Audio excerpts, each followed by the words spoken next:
agora com participação do nosso querido Eli Vieira, para me ajudar a entender tudo que a gente viu mais cedo e vai ver agora à tarde, né, Eli? Muito boa tarde.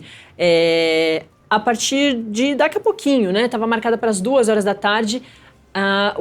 Já me avisam aqui que voltou a sessão. Então agora a gente deve ouvir as palavras dos ministros, né? A gente ouviu os advogados de defesa e agora é esperada, portanto, essa avaliação dos ministros se aceitam ou não. A gente vê na imagem, isso é ao vivo, o ministro Alexandre de Moraes falando ali, fazendo a sua participação. Eli, boa tarde, viu? Pode me ajudar aqui a analisar tudo que aconteceu de manhã e que pode acontecer agora à tarde. Boa tarde, Natália. É uma grande tarefa nossa aqui, né? Difícil tarefa pela complexidade desse julgamento. É um momento muito importante para a República, né? É um julgamento que devia ser conduzido na maior das seriedades possíveis.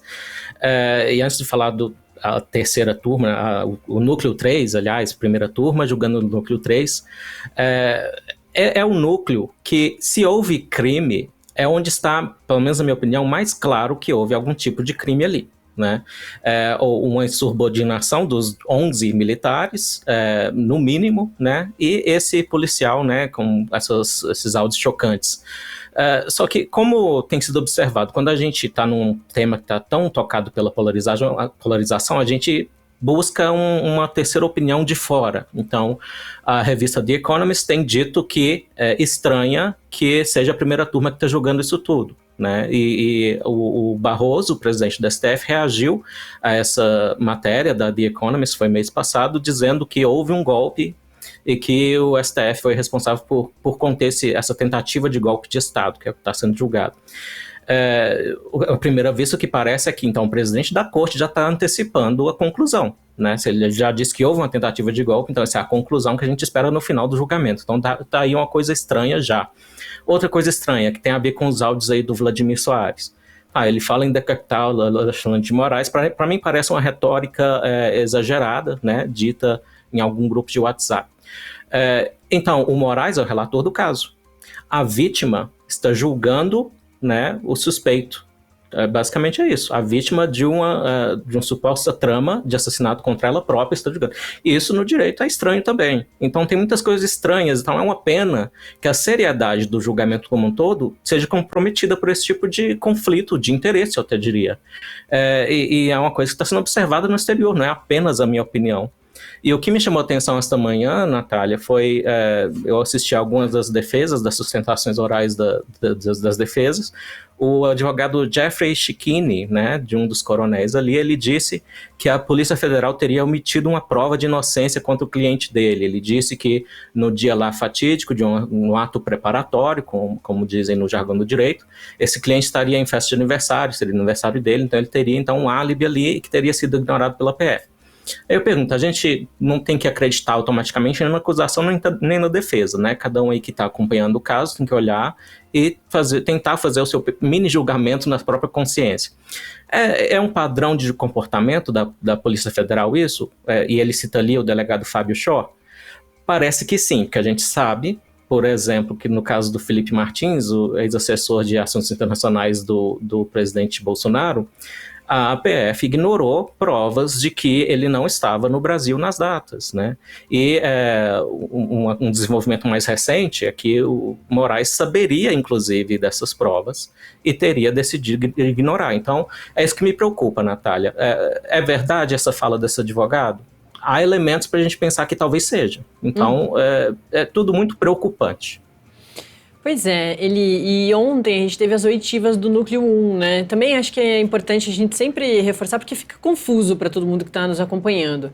O Núcleo 1 era aquele núcleo de pessoas mais conhecidas da mídia, do público. A gente tem o ex-presidente Jair Bolsonaro, mas também Alexandre Ramagem, deputado federal e ex-diretor-geral da ABIN, o Almir Garnier, ex-comandante da Marinha do Brasil, Anderson Torres, ex-ministro da Justiça e ex-secretário de Segurança Pública aqui do Distrito Federal, o Augusto Heleno, general e ex-ministro do Gabinete de Segurança Institucional, o Mauro Cid, o tenente-coronel do Exército e ex-ajudante de ordens de Bolsonaro, Paulo Sérgio Nogueira, general e ex-ministro da Defesa, Walter Braga Neto, general e ex-ministro da Casa Civil e da Defesa, e também o governador do Distrito Federal, Ibanez Rocha. Essas oitivas começaram a ser feitas ontem e a gente não teve... a gente, que eu digo público aqui fora, não teve acesso, né, não foram transmitidas, só os jornalistas que acompanharam, até a nossa jornalista, a Camila Xavier, acompanhou. Diz que o Moraes perdeu a paciência em alguns momentos a partir do que ouviu, né, de alguns depoimentos. Queria também que você comentasse sobre essa outra fase desse outro grupo que começou ontem. No caso, você deve estar se referindo a falas da defesa do Freire Gomes, né, Natália? Exatamente. Que é o ex-comandante do Exército, né? E aí Moraes disse, não vai virar circo o meu tribunal, né? Que já deu uma grande pano para a manga para os críticos do Moraes essa fala.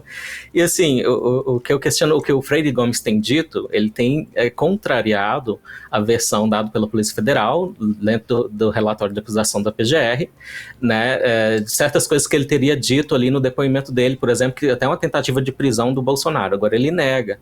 Aí o Moraes reagiu dizendo, olha, você assume que mentiu para a polícia, ou como é que fica, né? Então outro momento de irritação do Moraes foi esse, né? Então, sobre isso eu me pergunto porque... O que está ligando uma coisa à outra? Porque o Freire Gomes, então, ele está dizendo que, até eu acho que a defesa pediu, inclusive, para exibir as imagens do depoimento ou o áudio do depoimento. Isso parece para mim uma certa hipocrisia do Moraes, porque lá no começo do julgamento do Núcleo 1, quando foram colhidos ali, no mês passado, imagino, o Moraes ele apareceu com uma montagem de vídeo do nada. Né, foi meio que uma estratégia midiática no meio de um julgamento, né? Não avisou ninguém e apareceu aquelas imagens. E aí a direita, simpática ao Bolsonaro, produziu até a própria compilação de imagens para mostrar o outro lado do vandalismo do 8 de janeiro. Então o Moraes colocou ali, o propósito do Moraes era mostrar que foi violento sim, mostrou mensagens, imagens até chocantes de uma policial lá deitada, e depois, né, ela teve o capacete danificado, coisa assim. E por que eu estou lembrando disso agora? Ora, Moraes pode trazer imagens de supetão, do nada, de surpresa. Freire Gomes não pode solicitar imagens. Então, né, então fica uma coisa assimétrica, a meu ver. Né? E eu acho que para o público que acompanha com imagens ou não, né, você falou aí das restrições também, que às vezes são estranhas, né, proibições de celulares e tal. A gente se pergunta, né, por que a acusação, e o Moraes age como acusador, mais que como juiz, pode tudo. Agora, a defesa nem sempre. Nem sempre. Então, se o Moraes tem a prerrogativa de trazer imagens de última hora, eu acho que o Freire Gomes estaria no direito dele também de solicitar, onde no meu depoimento eu disse isso aí que a PF está dizendo que eu disse, né, que é importante para esclarecimento. Então, assim, o caso é muito complexo. Eu passei a manhã inteira estudando e ouvindo os depoimentos, e quanto mais eu estudo, mais dúvidas eu tenho, para ser sincero, Natália. Muito complicado. E imagina quem está nos acompanhando, né? Por isso que eu acho que é sempre muito importante a gente explicar. Eli, acho que então nessa esteira a gente pode voltar umas casas atrás e entender um pouco melhor esses núcleos, né? Como que eles dividiram. Eu sei que é uma questão, de março, que eles começaram a tornar-se réus, porque hoje é isso, eu volto a dizer, o núcleo 3 está passando por uma fase que é de saber se serão réus ou não. Aí vão ser ouvidos e vai ter toda a continuação desse julgamento. Mas o núcleo 1, por exemplo, já tem os réus e eles ontem prestaram esses depoimentos. Então, Eli, explica um pouquinho melhor sobre todas essas divisões e os próximos passos, né? Então, para relembrar, né, para o pessoal pensar junto, núcleo 1, então, seriam os mentores da suposta tentativa de golpe. Então, inclui ali o Bolsonaro, né, e figuras importantes, o Ramagem, inclusive, né, que teve a primeira resistência aí da Câmara, né, tentando suspender a ação contra ele. O Ramagem também está neste núcleo de supostos mentores da coisa toda. Aí a gente tem, aí, em ordem, foi o núcleo 1, núcleo 2, núcleo 4, então o núcleo 4 foi antes do núcleo 3, que está sendo agora julgado se é acolhida ou não a denúncia, né? E tem sido por unanimidade na primeira turma do STF, então estão tendendo a acolher todo mundo como réu mesmo, para ir passar o julgamento em si. Então, o núcleo 2 é um núcleo então, que produziria aquelas, ou o núcleo 4, eu posso estar confundindo, mas produziria as fake news, né? E ali está o Felipe Martins, que eu já disse, o ex-assessor de assuntos internacionais. Esse núcleo 3 agora, ele é importante porque ele seria o executor da suposta tentativa, né? E o que os juristas que têm discordado até da denúncia, como foi feita a denúncia da PGR, têm dito? Que atos preparatórios pela lei brasileira, eles só são punidos quando são para coisas como terrorismo. Aí podem dizer, tá, uma suposta tentativa de golpe de Estado é análogo ao terrorismo, beleza. Mas o que a lei costuma codificar e punir no Brasil são os atos executórios, ou seja, partiu para ação, né, para os finalmente. Então, só cogitar, então muito do que é incluso como prova são cogitações, então essas próprias falas chocantes aí do Vladimir Soares, então estão mais no campo das cogitações, isso que tem dito os juristas críticos da ação como um todo, né, então que estaria faltando aí umas prerrogativas. Mas até onde eu lembro, e eu já engasguei um pouco aqui com quais são os núcleos, tem esse núcleo 1, então, que planejou a coisa. O núcleo 3, que tá sendo julgado agora se acolhe ou não a denúncia, é o executório. Então, tá ali, por exemplo, o plano punhal verde e amarelo, tá ali os kits pretos. Então, esse núcleo aí de que teria, então, cogitado matar Lula, Alckmin, Moraes, teria alguém lá que ficou espionando Moraes ali nas mediações da residência dele. Então, eu acho que é até a parte mais importante, porque faria a coisa, tá ali. Por quê? Até pelo ponto de vista da ação. Se tem ato executório, foi o núcleo 3 que fez, né?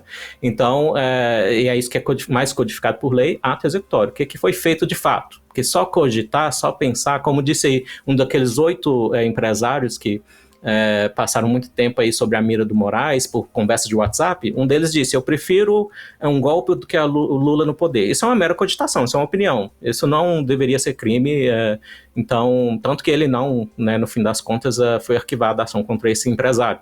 Então é isso, todo mundo tem que entender, independente de como pensa sobre esse caso, se houve tentativa ou não, tem que entender esse aspecto técnico. Acho que é bom nós, leigos em direito, eu me incluo nisso, a gente tem que entender. Então, nem todo ato preparatório é crime segundo a lei brasileira. A gente espera que o STF siga a lei ao julgar, né? Eli, vou então atualizar quem está nos acompanhando que agora sim essas imagens são ao vivo. A gente acabou de ver a sessão sendo retomada, a sessão lá na primeira turma do Supremo Tribunal Federal, com a leitura do voto do relator, o ministro Alexandre de Moraes. E, em princípio, o Moraes vota acerca, né, das questões preliminares questionadas pelas defesas dos acusados. O Cristiano Zanin abriu, né, a sessão e foi quem falou e já logo passou a palavra ao ministro Alexandre de Moraes. É o ministro Alexandre de Moraes, sobre ele, que eu ia comentar, justamente trazendo essa voltadinha de casa para ontem, que eu e o Eli estavam falando sobre essas oitivas do núcleo 1 que aconteceram ontem. Eu queria ler aqui uma parte da matéria da Manuela Alcântara e do Pablo Giovanni, os nossos repórteres que estão acompanhando durante toda a manhã de hoje o julgamento da decisão do STF, se aceita ou não, né, a denúncia da PGR, mas eles também estavam acompanhando ontem os depoimentos do Núcleo 1. E aí, a matéria diz o seguinte: Moraes diz que não se incomoda com as críticas à competência do STF. O ministro do Supremo Tribunal Federal, Alexandre de Moraes, afirmou nesta segunda-feira que não fica nem um pouco incomodado com as argumentações das defesas que questionam a competência da Corte para julgar os casos relacionados à suposta trama golpista. A declaração foi uma resposta direta ao advogado do policial federal Vladimir Matos Soares, Ramon Gomes Júnior, que havia sugerido que o magistrado demonstrava incômodo com os defensores que levantam esse tipo de questionamento após a denúncia da Procuradoria-Geral da República. Essa matéria aqui que, na verdade, está detalhando hoje, né, justamente uma resposta ao que o advogado do Vladimir, que é o único policial federal que faz parte do Núcleo 3 de hoje, todo o resto, os outros 11, estão na lista dos integrantes do Exército, né, do alto comando do Exército, ou na ativa ou na reserva. Eu continuo aqui também trazendo as informações de agora, porque a Manuela, enquanto a gente está aqui acompanhando, a Manuela também está acompanhando lá. Ela diz que, no voto, Moraes afasta a incompetência do STF para julgar o caso, conforme pedido pelas defesas. Afasta ainda a nulidade da delação de Mauro Cid, a nulidade por cerceamento de defesa. E sobre a questão de anulação de prisão preventiva, o ministro afirmou que não é o momento para pedir. Então, por enquanto é isso que está acontecendo lá no STF. Queria que você já pegasse daí para comentar esse comecinho de fala e de voto do ministro Alexandre de Moraes. Natália, o Moraes ele vai tender sempre a dizer isso. O STF tem feito isso repetidamente, né, em vários casos em que há uma crítica de que há conflito de interesses. Por exemplo, ele como vítima de uma suposta plano de assassinato, ele mesmo ser o relator do caso, julgar quem teria planejado esse assassinato. Então, ele tem repetido que não há suspeição nenhuma. Então, e tem coisas a se perguntar. Por exemplo, uma das acusações ali contra o Anderson Torres, por exemplo, que teria então sido leniente em deixar acontecer aquele quebra-quebra na Praça dos Três Poderes em 8 de janeiro. Ok. E quem mais me pareceu ser meio negligente com o que poderia ter feito para evitar ou depois investigar isso? O ministro Flávio Dino, que faz parte da primeira turma. O ministro Flávio Dino, ele era ministro da Justiça e não forneceu imagens ao Ministério da Justiça. Movimentações importantes aconteceram nos arredores, teriam sido pegas pelas câmeras e sumiram as imagens. O Flávio Dino nunca deu. Então, é outro ponto estranho desse julgamento que eu posso levantar. Então, o STF tem feito isso. Então, toda vez que a gente, os críticos do STF levantam algum ponto de conflito de interesse, a atitude é só negar que existe o conflito de interesse. Está ali o caso do Gilmar Mendes, para trazer uma coisa um pouquinho de fora, o Gilmar Mendes com o CBF, né? Gilmar Mendes é sócio do IDP, um instituto aí de direito aqui em Brasília, e tem um acordo milionário com a CBF e faz decisões monocráticas envolvendo o diretor da CBF. Não quero trocar muito de assunto, mas é só para dar um exemplo de casos em que a gente aponta, né, conflitos de interesse, né, e coisas que saem do rito, para citar a expressão da Folha de São Paulo na série de reportagens lá do Glenn Greenwald, saem do rito e a atitude deles tem sido essa. Não tem nada disso, não tem. Então, eles próprios decidem que não tem conflito de interesse quando é muito claro para a gente que existe sim. Pergunta aí qualquer, né, quem tem acesso a pessoas que estão fora do Brasil, como eu disse, vamos apelar para o pessoal que não está aqui no embate, na polarização. Pergunta para eles: você acha normal uma vítima julgar quem teria planejado assassinato contra ela própria? Você acha isso normal no direito? Então, provavelmente vão dizer não. Então, mais uma das coisas estranhas, e a resposta do Moraes é bem previsível, né, o que ele tem feito respondendo às críticas, só que as críticas estão montando.